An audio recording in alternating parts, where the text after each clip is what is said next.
Let's be real, at some point we've all been someone's maybe. Maybe he calls, maybe he commits, maybe he finally sees your worth.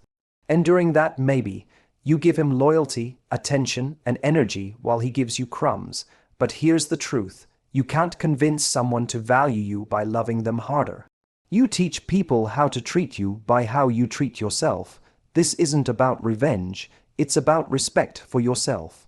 It's time to stop auditioning for a role in someone's life who can't even decide if you're worth keeping.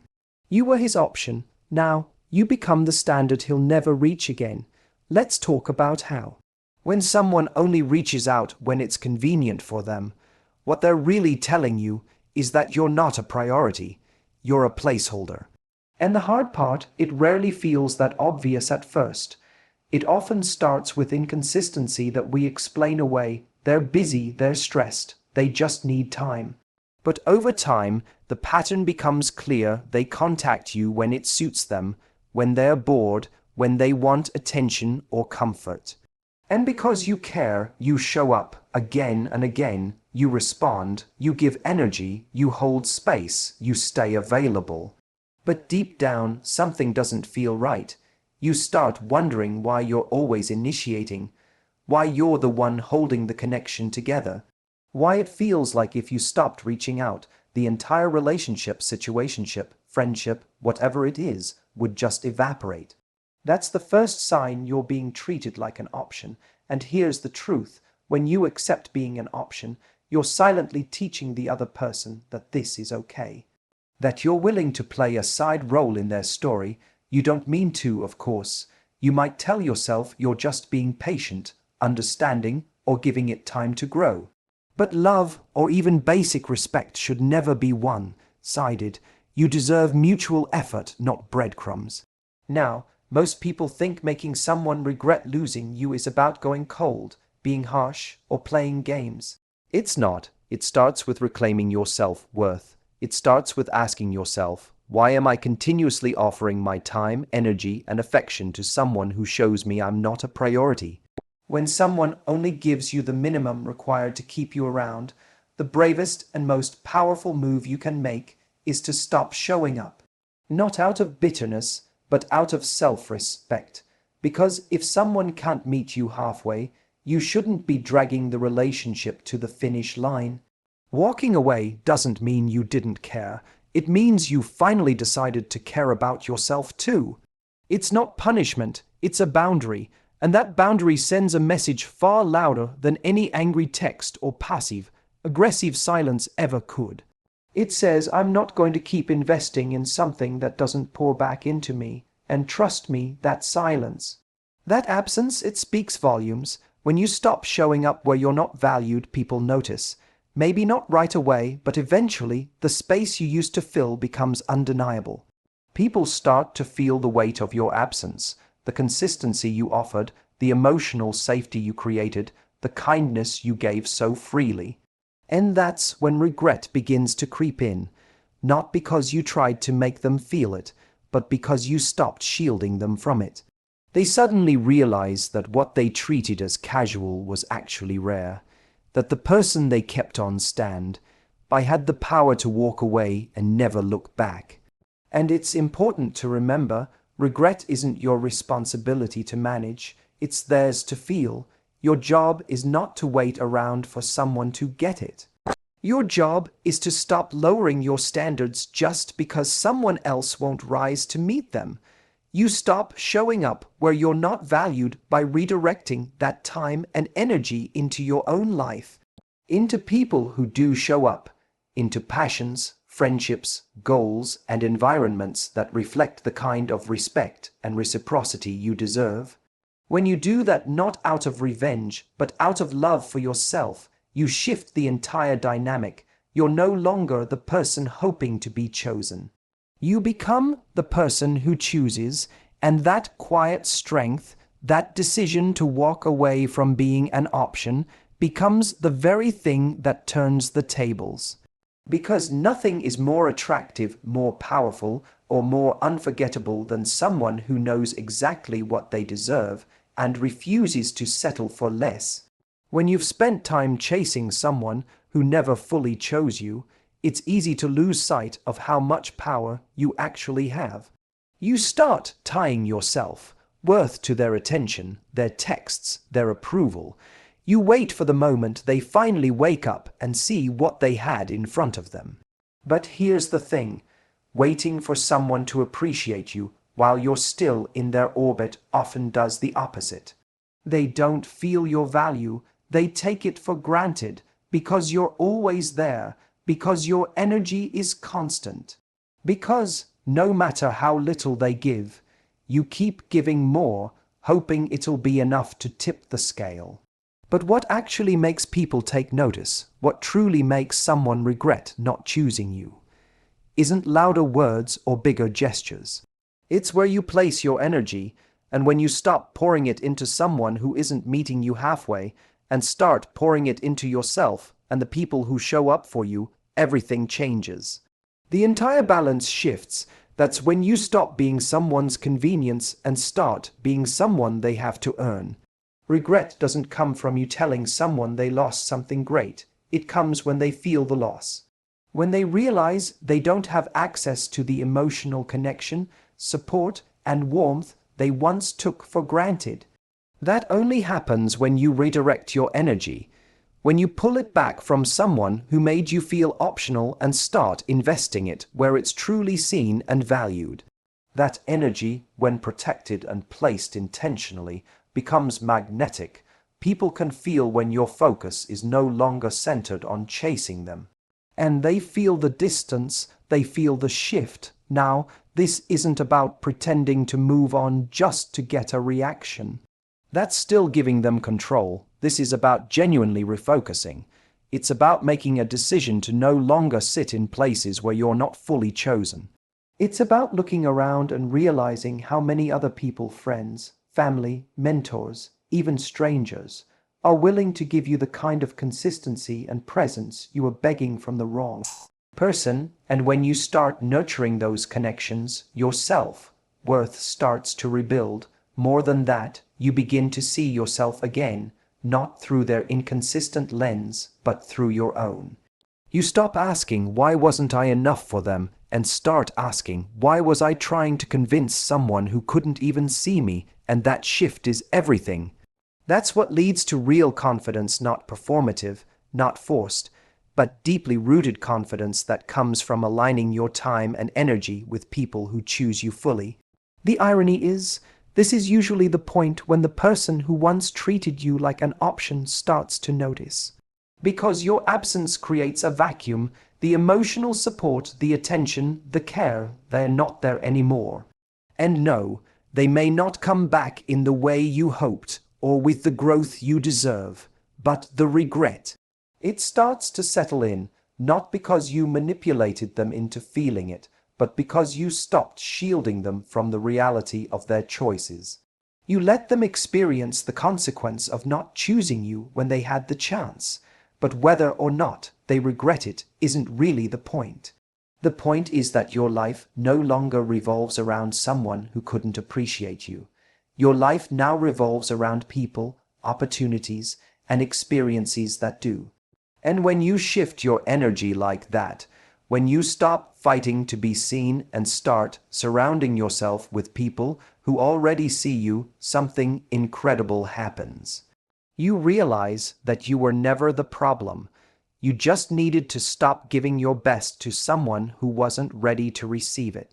There's a moment, often quiet and personal, when you realize that trying to prove your worth to someone has become exhausting. It creeps in slowly. Maybe you start dressing differently to catch their eye, saying things to spark their interest, or going out of your way to be more easygoing or cool. Just so they don't pull away, you compromise, you shrink. You twist yourself into a version you think they'll finally want to commit to. And the more you try to prove you're good enough, the less they seem to notice. It becomes a painful loop. You give more, they give less. You chase harder, they pull back. The worst part is, you know you're trying too hard, but you're terrified that if you stop, they'll disappear entirely. The truth is, The moment you start proving your worth is the moment you give away your power, love, respect, commitment. None of these should be earned through convincing. They're not transactions, they're choices. Someone who sees your value doesn't need a presentation. They feel it in how you carry yourself, in the way you treat others, in the standard you hold for your own life. If you have to work overtime just to get someone to recognize your worth, then they were never the right person to receive it in the first place. Trying to prove your worth keeps you stuck in a dynamic where you're always almost good enough. It becomes less about connection and more about performance. You become hyper-aware of everything you do. Did I say the wrong thing?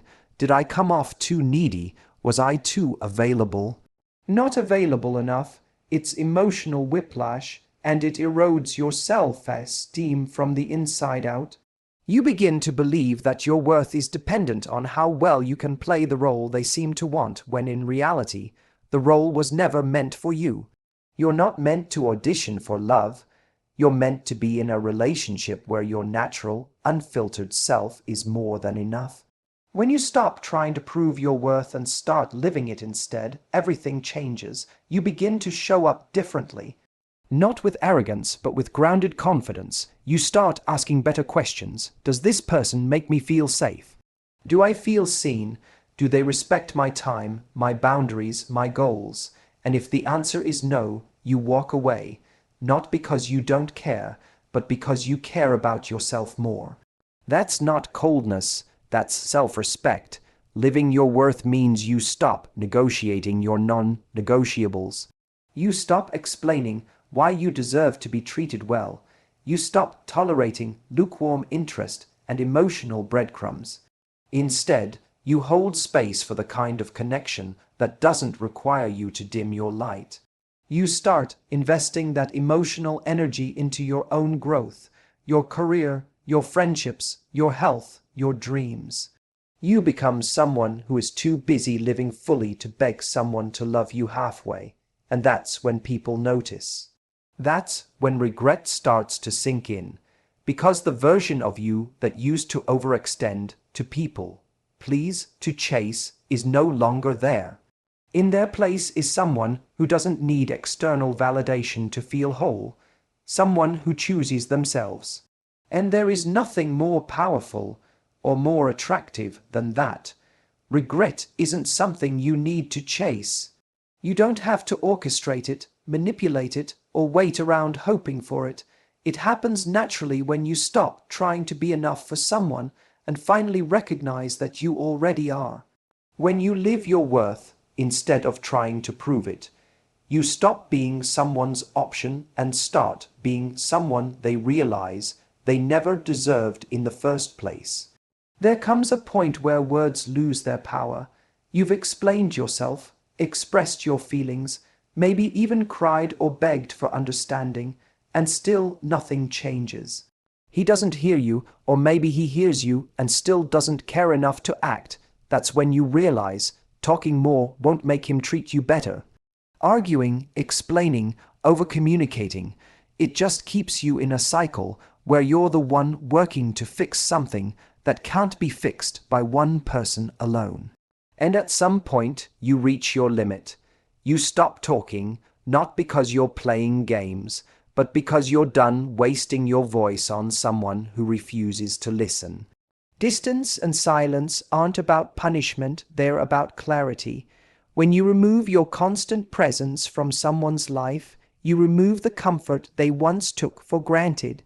You're no longer there to answer the late-night texts, to boost their ego, to be their emotional safety net when they feel lonely or uncertain.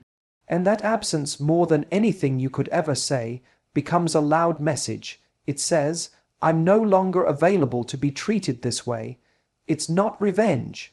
It's self-respect. The problem is, when you're emotionally involved with someone, especially someone who once meant a lot to you, silence feels cruel. You think you owe them one more conversation, one more closure moment, one more explanation. But often, the healthiest thing you can do for yourself is to walk away without fanfare.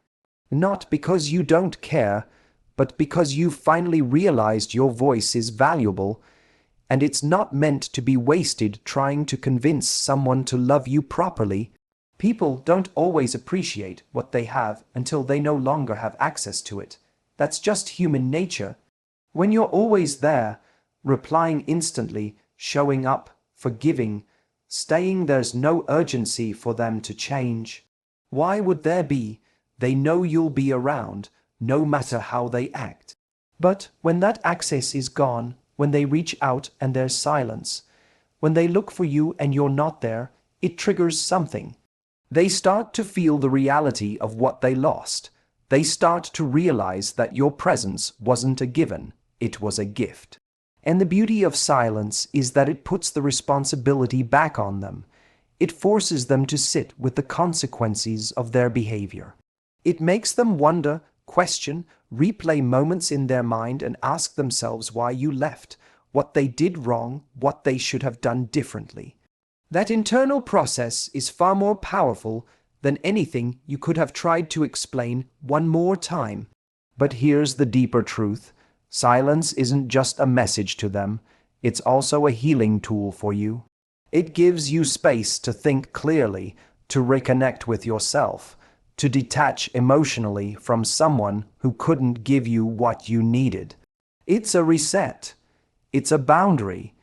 It's you choosing peace over chaos, self-worth over desperation, and healing over staying stuck. That's what makes silence and distance so powerful, not as weapons, but as statements of value. You're no longer begging to be heard. You're no longer asking to be chosen.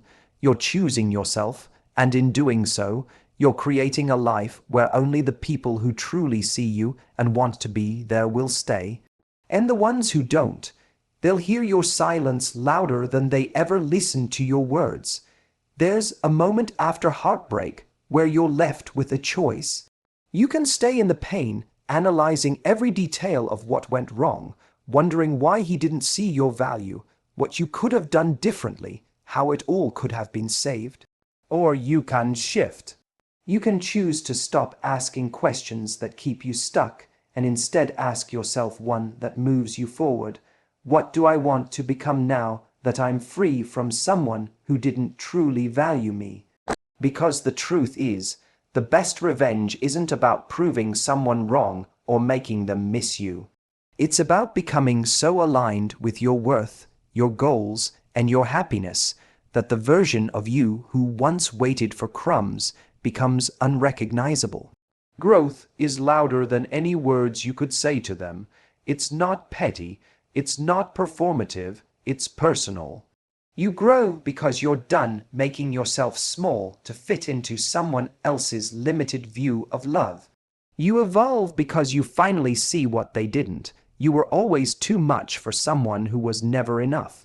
Upgrading your life isn't just about appearances, though confidence and self-care are part of it. It's about stepping into your potential in every area. Maybe you dive deeper into your work, take up the hobby you kept putting off, reconnect with friends you neglected during the relationship, or finally go after the goals you shelved because you were too busy waiting for his approval. Whatever it is, the point isn't to show him what he lost. It's to reclaim what you gave up while trying to be enough for someone who didn't even know what to do with your love. There's something powerful about turning pain into purpose, not pretending you're fine, not faking indifference, but using the heartbreak as fuel to build something better.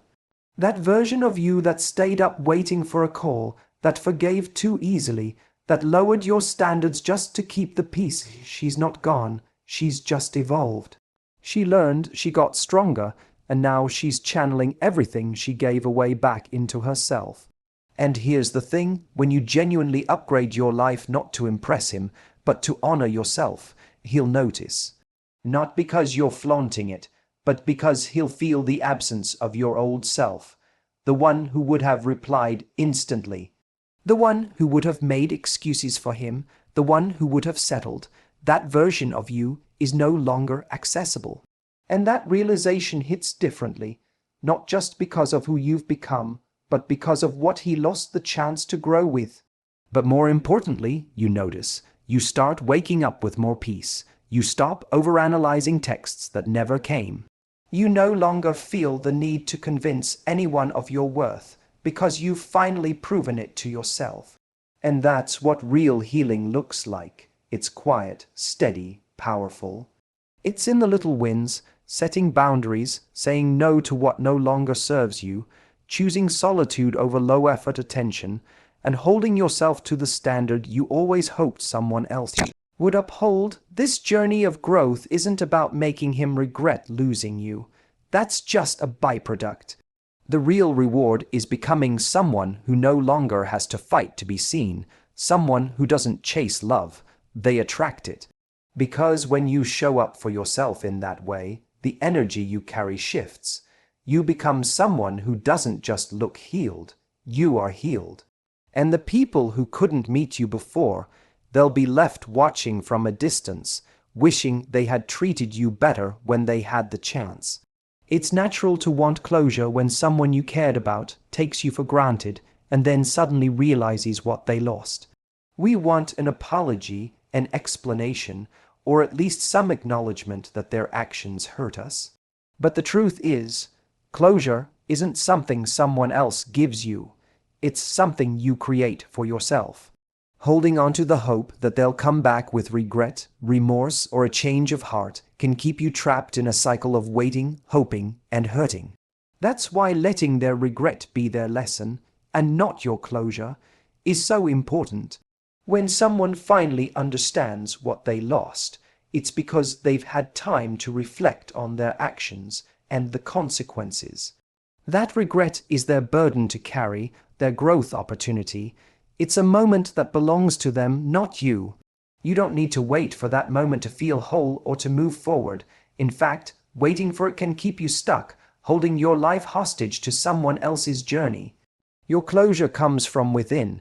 It's found when you stop seeking validation from the person who didn't appreciate you and start affirming your own worth. It's in the decision to stop replaying the past and instead focus on your present and future. It's in accepting that some people won't change, no matter how much you want them to. And it's in recognizing that your happiness and peace don't depend on their recognition or regret. By choosing to move forward without waiting for their remorse, you reclaim your power. You take back control over your emotional well-being. You tell yourself that you don't need someone else's apology to heal or to feel worthy of love. This doesn't mean you don't feel hurt or sadness. It means you honor those feelings without letting them define you or dictate your future. Sometimes people come back with regret. Sometimes they don't. Neither outcome changes your value or your potential for happiness. What matters is that you build a life that doesn't revolve around their choices or their timeline. You cultivate self-love, surround yourself with people who cherish you, and focus on your growth and joy. That's the real victory, the kind of peace that no one else can take away. Holding on to someone's regret as a form of closure can also keep you emotionally tethered to them. It's like waiting for a door to open that might never open. Meanwhile, life keeps moving. Opportunities for new connections, new experiences, and new happiness keep passing by. When you let go of needing their regret, you open the door for your own fresh start. It's also important to recognize that regret doesn't always lead to change. Someone might regret losing you, but still not be willing or able to grow into the person you deserve. Their regret is theirs to wrestle with. It doesn't obligate you to revisit the pain or reopen old wounds. You are not responsible for their transformation. Ultimately, letting their regret be their lesson means accepting that some chapters end without a neat resolution. It means embracing uncertainty and trusting yourself to heal, regardless of their actions. It means finding peace in the messy, imperfect process of moving on. And it means believing that your story continues beyond the people who couldn't see your worth. You are worthy of love and respect without having to be proven to anyone else. Your closure is in your hands. When you stop waiting for someone else to validate your worth through their regret, you free yourself to live fully, love freely, and move forward with confidence. That's the kind of freedom that no regret can ever take away. To wrap it all up, remember this: your worth isn't defined by someone else's inability to see it. You are never meant to be anyone's option or backup plan. The real power lies in choosing yourself, setting your boundaries, protecting your energy, and building a life that reflects your value. When you stop chasing validation and start living your truth, regret becomes irrelevant because you're too busy thriving. So don't wait for someone else to realize what they lost. Instead, show up for yourself with confidence, grace, and unstoppable self-respect. That's how you turn being overlooked into being unforgettable.